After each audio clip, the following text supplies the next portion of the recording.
Magandang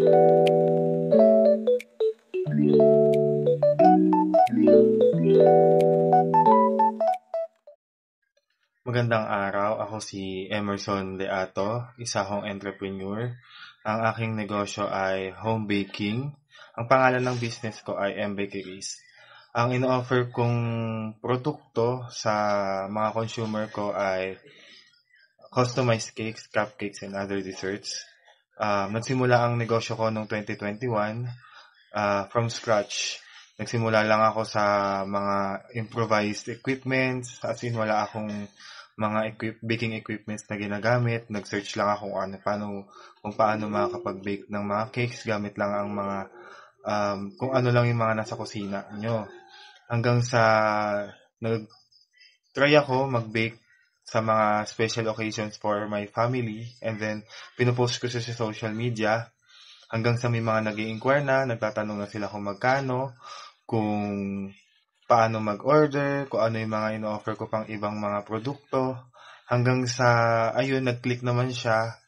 And then, hanggang ngayon, yun ang negosyo ko. Hanggang sa nakapag-start din ako, makapagtayo ng isang maliit na tindahan na nag-offer ng mga iba pang mga pagkain, tulad ng pizza, siopaw, tsaka yung iba pang mga merienda na pwede sa mga estudyante. Na nakakatulong din naman siya sa pagdagdag ng kita sa home baking business ko.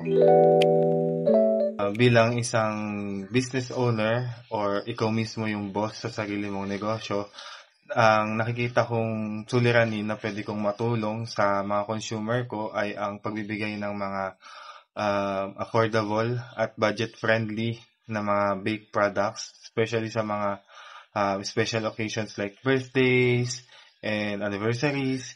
Dahil kung ikaw mismo yung may-ari ng negosyo, makakapag-offer ka ng presyo sa mga tao na tight lang yung budget nila. And then, at the same time, alam mo na may kikitain ka pa.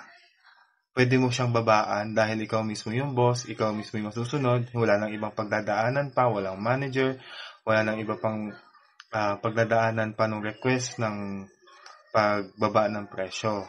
Yun lang yung nakikita kong pwede kong maitulong sa mga tao na tight lang yung budget nila.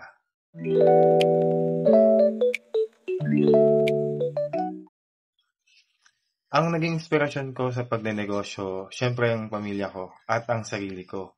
Dahil naalala ko nung empleyado pa ako sa corporate industry, tinanong ko yung sarili ko noon na hanggang kailan ako mangangamuhan, hanggang kailan ako magtatrabaho sa negosyo ng ibang tao.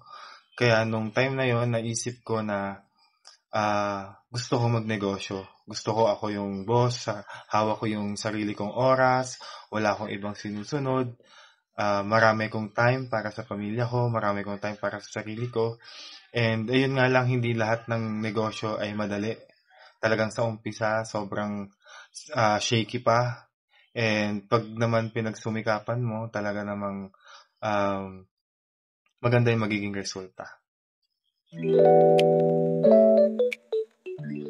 Bukod sa bake products na ino-offer ng home baking in business ko, meron din po akong small business katulad ng pizza, siopaw, siomai, and other desserts na pwede kong i-offer sa mga estudyante, sa mga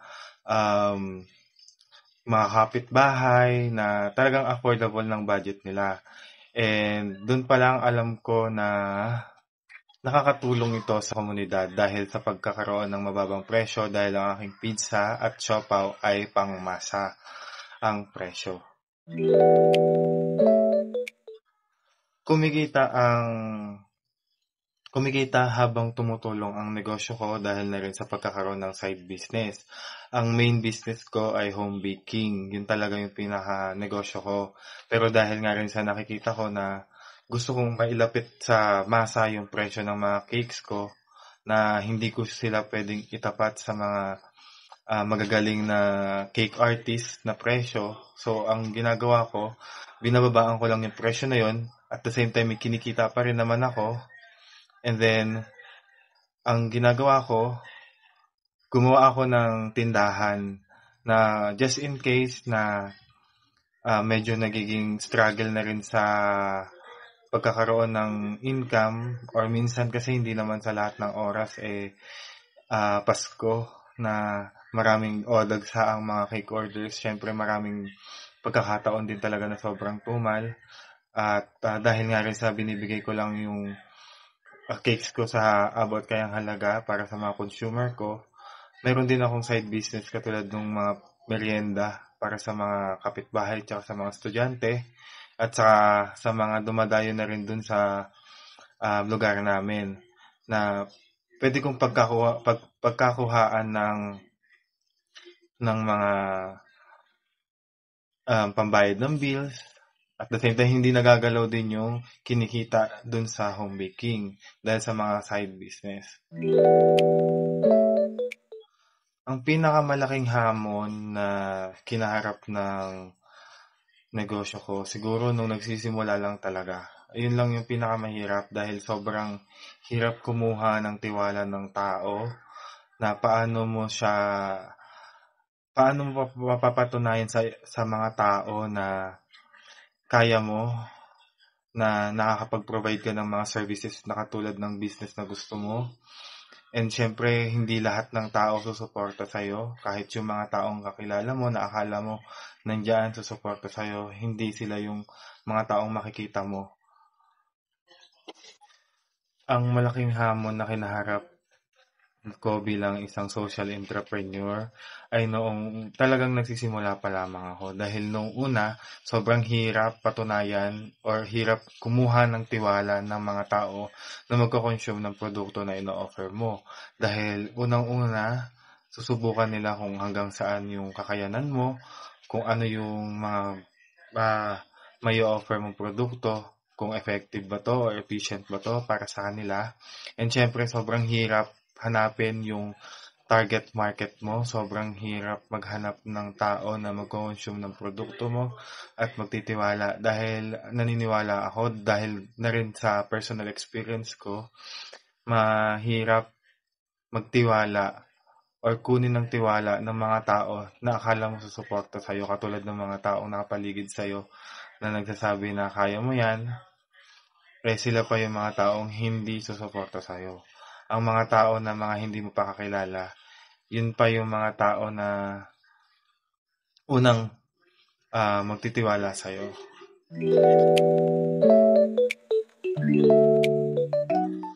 Wala namang pinipili na tulungan ang negosyo ko dahil sa totoo lang, masyado akong maluwag sa pagbibigay ng mga freebies at discounts.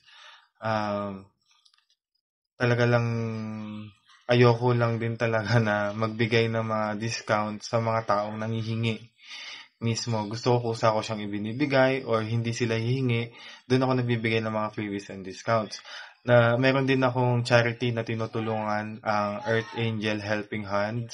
Ang mga beneficiaries nun ay yung mga bata na hindi maka-afford ng mga birthday cakes. Nakita ko yun sa social media, sa Facebook, na naghahanap sila ng mga sponsor ng cakes, cupcakes sa mga bata na beneficiary nila. So, i-chat ka nila kung mayroong malapit na bata sa inyo na naghahangad ng sarili nilang cake sa special occasion nila, like yung birthday nga. And tumutulong ako doon kapag may kakayahan at kung mayroong mga bata na mas malapit pa doon sa location ng business ko. Nakita ko na maraming mga na-satisfied dun sa pagbibigay ko ng serbisyo, lalo-lalo na dun sa business ko na mga merienda katulad ng pizza, siopaw, siomai, lalo sa mga estudyante na talagang budget lang yung pera nila, yung mga baon nila is sakto lang dun sa ino-offer kong produkto dahil nakikita ko at naririnig ko naman na satisfied sila dun sa produkto at serbisyo na binibigay ko. Siguro ang maipapayo ko lang sa mga tao na gustong pasukin ang pagnenegosyo ay ang pag-iisip ng tama na produkto na ibebenta ninyo, na i-offer ninyong mga serbisyo.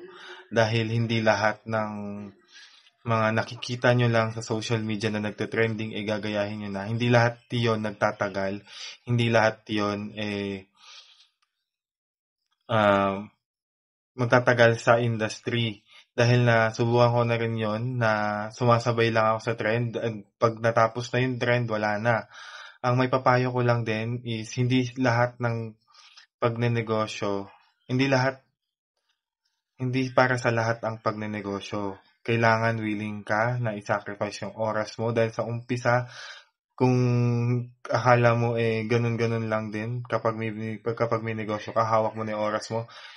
Sa totoo lang, sa una hindi. Dahil lahat ng oras mo kakainin ng pagnenegosyo. So, ang may papayo ko lang din is kailangan committed ka sa gusto mo, sa pagnenegosyo mo, sa kung ano yung ginagawa mo. Kailangan mahal mo yan. And syempre, I think hindi ka nag-iisip ng pera lang, nakikitain mo lang. Kailangan ng iniisip mo is yung makapagbigay ka ng tamang serbisyo, makapagbigay ka ng saya, makapagbigay ka ng tulong sa mga tao na nagko-consume ng produkto mo. Dahil sila yung tao na sila yung bumubuhay mismo sa business mo. Yun yung natutunan ko, hindi ako nag-iisip ng kita. Pero syempre, mahalaga din talaga ang kinikita. Pero kung kaya mo naman na hindi ka tumingin dun sa pera lang, basta gusto mo yung ginagawa mo, magtatagal ka sa pagnenegosyo. Siguro ang nakikita ko ang negosyo ko sa mga susunod na 5 taon, makapag-expand na, hopefully. Dahil ito talaga yung gusto ko na career. Ito yung gusto kong tahakin na ipagpatuloy. Ayokong huminto. Ayokong hanggang dito lang. Gusto ko tuloy-tuloy ang pagnenegosyo ko. Kaya nakikita ko 5 taon mula ngayon. Nakapag-expand na ako. Mas marami na akong may offer na produkto. At sa tingin ko, hindi lang related sa food industry yung mga papasukin ko pang negosyo sa mga susunod na taon. Yun lang.